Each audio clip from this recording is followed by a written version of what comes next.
Hey everyone, welcome back to another tutorial video. In today's video, I'll show you how you can enable dark mode on your Facebook. So the first thing you want to do is go to your Play Store or App Store and then download the Facebook app.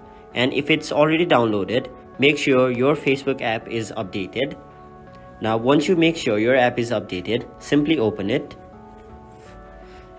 Now as you can see, my Facebook is currently on light mode. So to make it dark mode, go to your menu on the bottom right corner of your screen. Now scroll down and then tap on Settings and Privacy.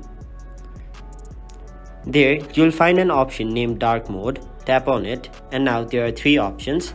You can turn on dark mode, or you could turn off dark mode, making it light mode. Or the third option, you can also set it to your system. So what this will do is, if your iPhone is on light mode, your Facebook app will also be on light mode. But if you turn dark mode on your iPhone, your Facebook app will also go to dark mode. So these are the three options in which you can turn dark mode on or off on your Facebook app.